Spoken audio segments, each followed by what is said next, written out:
Let's talk about books. You made it up, now stop believing it. That's the book that we are going to talk about today. This is Book Talk, and I'm your host, Anthony Muirore. At Book Talk, we get to have authors come and tell us about their writing and also their book or books if they've written many. And today, we have one great guest with us who's known as Kathi Sohn. And she's going to be here to talk about her book, exactly the one that I have introduced. So let me not take one more minute. Let me welcome you to please share this with all your friends, like, follow, subscribe, and we appreciate every feedback. Let's go and meet our guest. Here we go.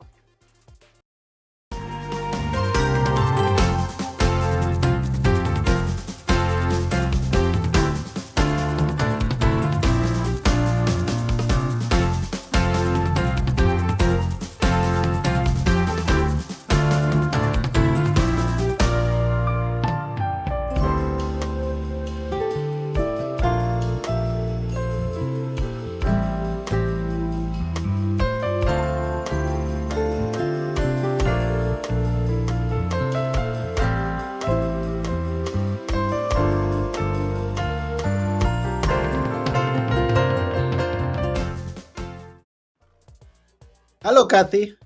Hello, Anthony. Hi, how are you? I'm doing great. Wonderful. Good to see you. You too. Yes, and welcome to Book Talk.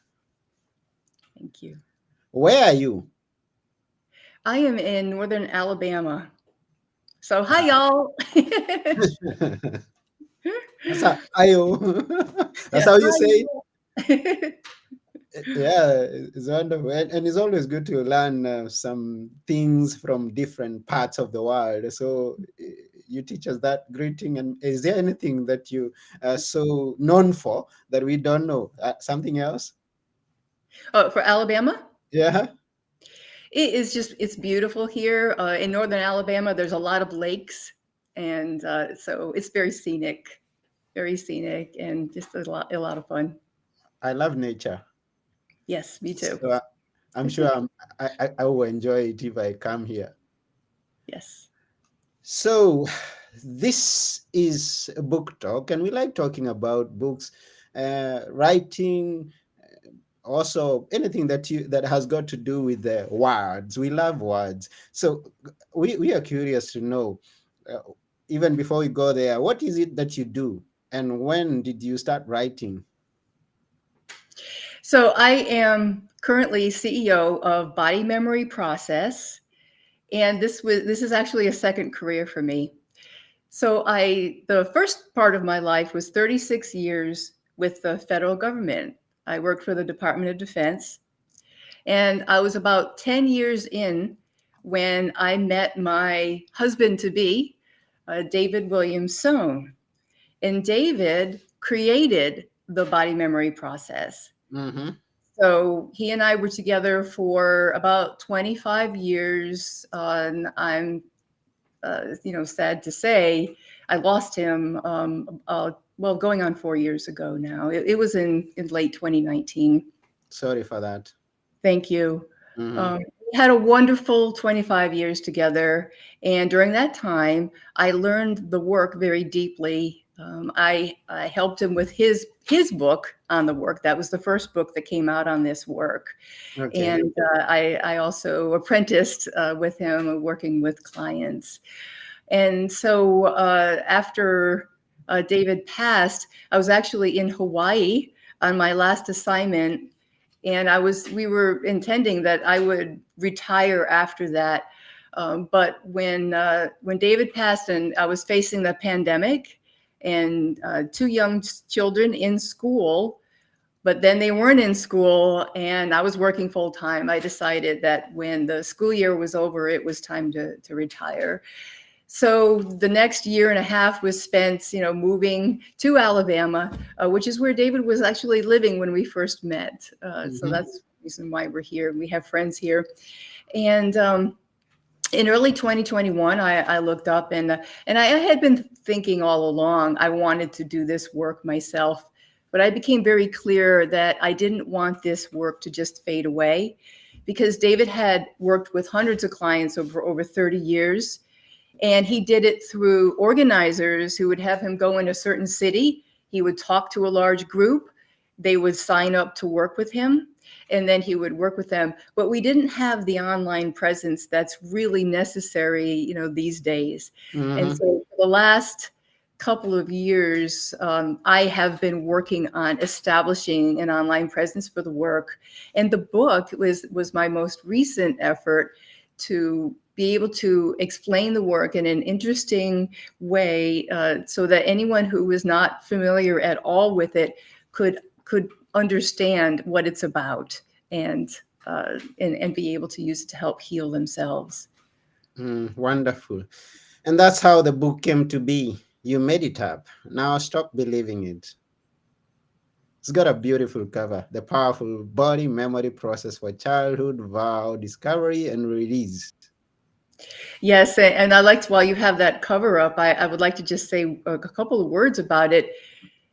The young man has the opportunity to break free, right? There is an opening, as we all have that opportunity, and he is at the time still held to the past, right, by these decisions that he made when he was very young. So yes, Mm. it is meant to be some powerful imagery on the cover. Oh, okay. Now we get it. It's a beautiful one.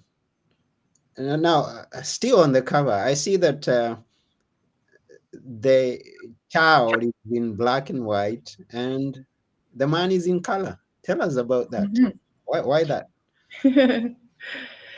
Well, it's interesting because I don't know about younger people if they've watched The Wizard of Oz. I mean, I think about being in black and white and then stepping out into color. The new world that it can be, right? And Mm. and so the color is it's more it's present, it's powerful, and the black and white to me represents the past and Mm-hmm. where we come from. The it's still there, it's still very much very tangible, but it doesn't have quite the grab as the present moment, which is the power that it's the only time that we have to truly make change for Oh, ourselves. wonderful. Okay, dive us into it as much as you'd like us to know before we go and get it. Sure. Uh-huh. So again, the book is all about the body memory process, which I would like to explain first, and then I will explain how I have laid out the book. Go ahead. When when we are very young, before we're even 7 years old, we make conclusions about ourselves. How I am, how others are, and how the world is. If any of your viewers are familiar with Dr. Bruce Lipton, he's one of the folks out there who talk about this, about children being pretty much clean slates. I mean, we come here, we have all of the, right, we have the brain, we have all the mechanisms, but we need the programs. Think of it as a computer that needs to be programmed. And Mm. so in those early years, we're surrounded, we have a rather small world. We have our caregivers, and we are learning, how to get love and how to get our needs met.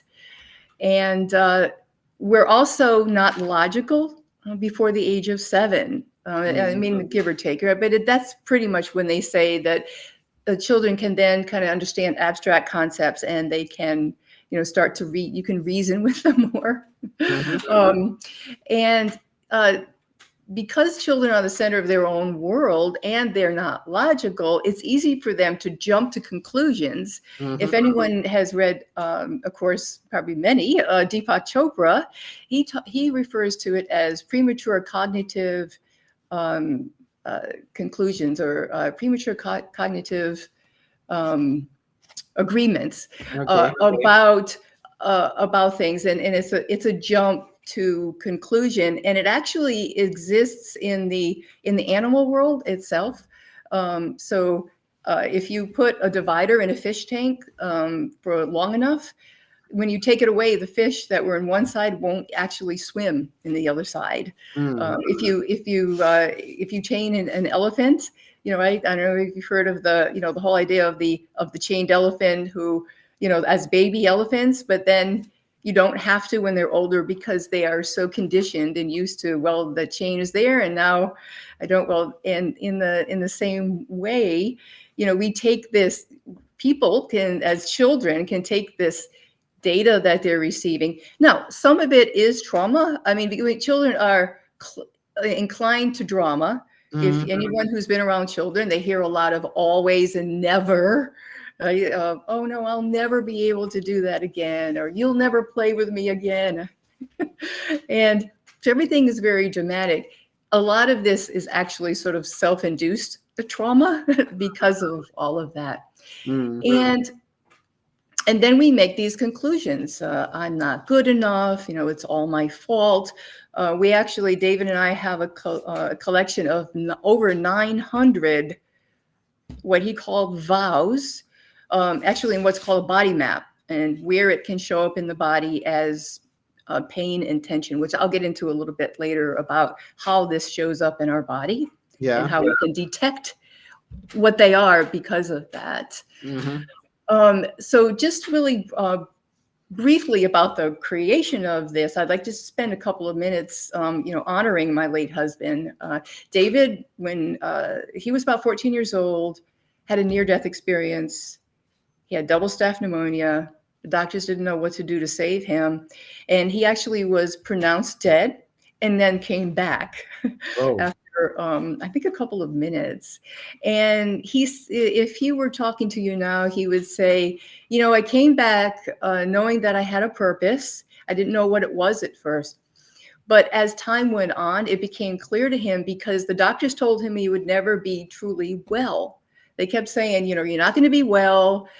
You're not going to be able to be active because your lungs were scarred by the disease. Mm. And he just kind of pondered that, like, didn't like the idea. Of course, he wanted to prove them wrong, and he did. He lived to be in his early 70s before he passed. Wow. And he lived an extremely active, productive life. Mm-hmm. And so when he got out of college, and it was around the time of the human potential movement. So we're talking about the 70s, 80s, when a lot of books were coming out talking about the power of the mind, right? The power of us to create our reality. He just, everything, he just attended all the trainings he could. He read very widely, and he pulled together the body memory process based on 3 core research underpinnings. Mm-hmm. One, I think everybody's familiar with the power of belief. And that's really the paramount thing. We talk about childhood beliefs. Yeah. The other is the mind-body connection. Those of your readers who might be familiar with Dr. Candace Pert, who wrote Molecules of Emotion, back in the 70s, she actually proved the mind-body connection. And that trauma is not actually just a mental phenomenon, it's a physical one.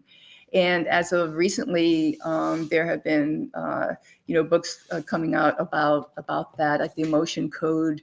There's a practice. A lot of people do the work to help people to release the energy of trauma. Mm-hmm. And this body memory process is another piece of that equation that's actually pretty unique. I don't see a lot of people talking about this, and this whole aspect of the childhood trauma situation is the belief part. And so that's what this work deals with. The third piece is that children, that babies, of course, babies and children are very conscious, again, not logical. But if you think back even during the neonatal period, so in the womb, at birth, lots of books out there about birth trauma. There's, David Chamberlain did a lot of Babies Remember Birth. A lot of books out there that David read integrated that material into the work. And so, when you're talking about people discovering, okay, what are my beliefs? We're taking into account what was going on with mom when, from the point where she learned she was going to be a mom all the way through when you were in the womb, what happened at Mhm. birth, and those first 7 years of your life. So the body memory process is really a two-pronged thing. There's a discovery side, and then there is a healing part. There's the discovery part, which is like, okay, you know, what are my, the unconscious beliefs that I have? And before I go into that real quick, I want to point out that everybody can determine whether they might have unconscious beliefs by just taking a look at your life. Like just take a look across health, finances, relationships, career, what you do in your free time. Are there any sort of bumps in the road? Are there things that you would like to change, things that aren't working well, all the way from a couple of tweaks here, all the way to crisis, right? Are there behaviors you'd like to change? Maybe habits you've tried to change before and maybe get a little ways, and then something keeps derailing you? That's all evidence that this Mhm. stuff is going on below the surface, that iceberg that's submerged. Yeah. Um, so the discovery part of the body memory process is really about a whole lot of questions, which are in the book, and it's there's an objective and a subjective part of this sort of information gathering piece. Okay. So the questions help you get to that objective part. Talk to mom, talk to people maybe who knew about what was going on during that time period, so that you can get that information. And then there is what's going on in my body. Because Mhm. again, like people like Dr. Candace Pert taught us that our body, and she actually is quoted as saying, your body is your subconscious mind. You can, where you hold pain and tension, where maybe disease is manifesting. And David actually sort of created a body map to show, if this is the vow, this is where it's likely to show up. And that Mm. is something I have on my website. I couldn't put in the book, but I was able to put the rest of the body memory process work in the book. The other side of the work is the healing. So there is a homework process that is outlined in the book, and it is about what David called emptying the cup, mentally, spiritually, and physically. So there are exercises, there's things to do to be Mhm. able to let those old beliefs go, so that then you can put in what you want. And so the book is structured that way. Part one is how you made it up. Mm. Part two is how to stop believing it. And part three is about conscious living. So the first part of the book is actually a collection of case studies Mm. that are, I think, pretty interesting to learn how this showed up in these people's lives. What was going on for them? You get to learn about what were their vows, what was the reason for their vows, and how did their life change after they did the body memory process. Mhm. I also have interwoven dialogue with these clients to be able to explain what would otherwise be maybe some dry core concepts that I've touched on a little bit here about how we make it up. And Mhm. then I talk about the body map and how to figure out where your pain points are. And then you go into the second part, which explains the entire body memory process. And then in part three, I talk about, okay, now you've done the work to let go of the non-working beliefs. Now it's time to create beliefs that work. And I actually end the book by saying, you've made it up in a way that didn't work. Do the work to let it go. Now make it up the way that you want and start believing it. Because, it's the same tool. Yeah. It's just in the hands of a pre-logical child. It doesn't work well for the adult. Maybe it served the child, but Mhm. it doesn't serve the adult. But it's still a tool that you have to create your reality. And it's like, okay, go for it. Right? Just and I give some pointers in there about how to live consciously, to be able to create the relationships you want, to increase your finances, to make sure that you have great health and Mm. have quality of life across the board. Wonderful. Thank you for that summary of the book. It's like got the whole of it. But then there's so much to get out of there for everyone who's listening or watching. You haven't had it all because there is so much in there. So you need to go and get the book. Now, looking at the first part that you talk about, and you say that there are case studies. I see several names there: Jenny, Frank, Mary Ann, and Mike. How big is each case study? Like, can you give us a glimpse into it? Like, maybe read us the case of Mike, if you will. A few sentences, if not, if it's a Oh, big one. uh, uh, mm, okay, hold on. Let's hear about Mike. Yeah. Yeah. So in Mike's chapter, he's learning about things like birth trauma. Let's see. So yeah. Um, yeah, so Mike stood in front of the cafe watching his identical twin brother Peter smugly saunter down the street. In that moment, he wondered why it was always a competition between him and his brother. Peter had just wished him luck in the 5K race they were both entered to run that coming weekend, adding that he could still drop out if he didn't want to be embarrassed by coming in last with the old ladies. Mike wanted to feel angry at Peter for always putting him down, but he wanted more to feel the close connection that he had read most twins feel. The feelings didn't come easy for Mike, and that perplexed him as much as Peter's competitive nature. And so we talk about Mike actually, having a body memory process session, and he starts to discover what were some of the things that were making these things true for him. And he realizes that his brother was always sort of competitive, really from the very start. Mm, And so it's like, as a child, Mike was often told, don't bother me, then pushed away. He was also told that he was too loud. And after talking about this for a while, we added in some more vows. I won't bother anybody, and I am too loud. And so, because he was wondering why he was always sort of more reserved, and that yeah. he always felt that he would if he would be a bother. It would be, if he wanted something, it would sort of disadvantage somebody else. And so we find out that he has vows like, um, uh, when I get bigger, someone will love me. I am the wrong one. I shouldn't feel anything. I have to beat him. And so beat him as in competitive. Uh, Okay. Now, but going into the second part of how to stop believing it, how would mhm. we help Mike to stop it? I mean, is there something, some anchors, something that would make me or Mike stop it easily?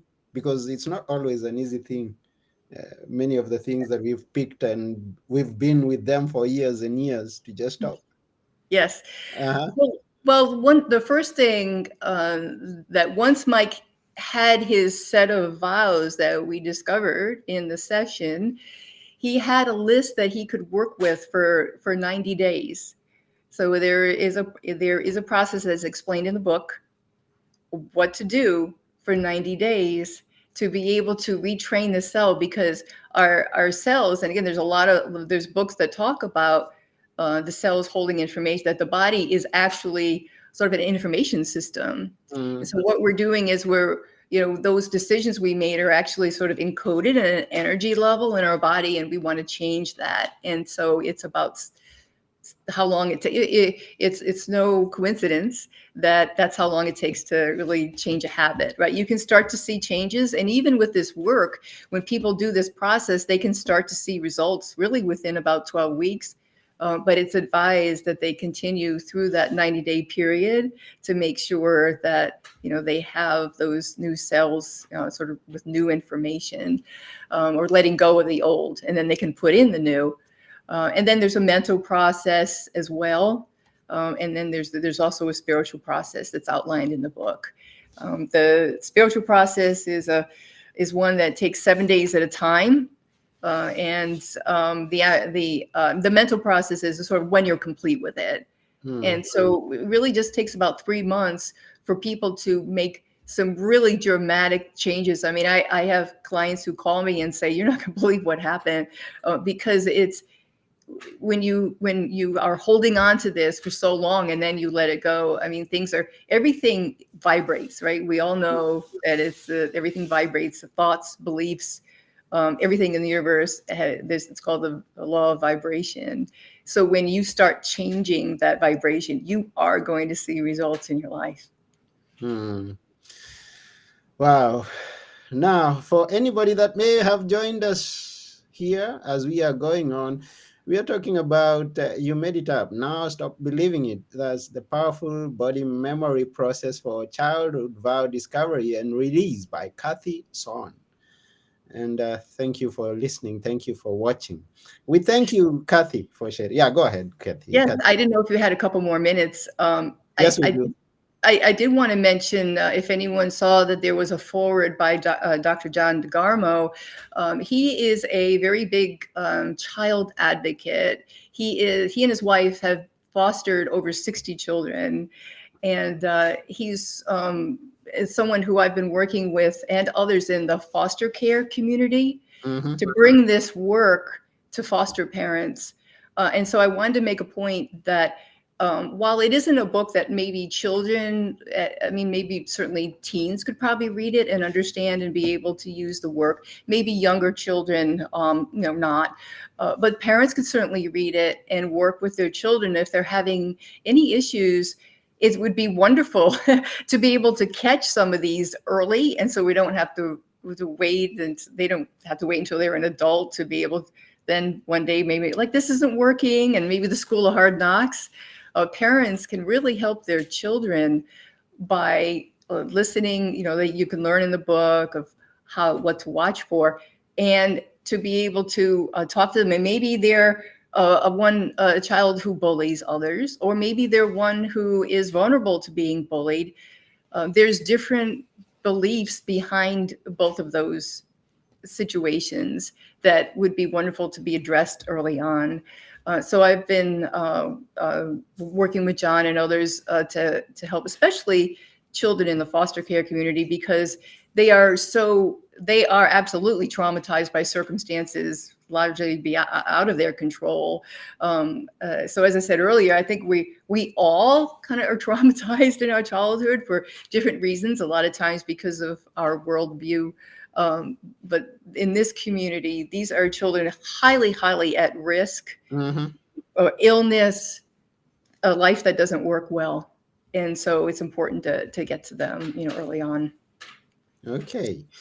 And now you've been working with clients one on one, and here comes a book that you are sharing with us. So people are going to get the books, and clients will still continue working with you. How would you suggest us to go about it? Those people who get the book, do they still continue to reach out to you, or they can work with the book only?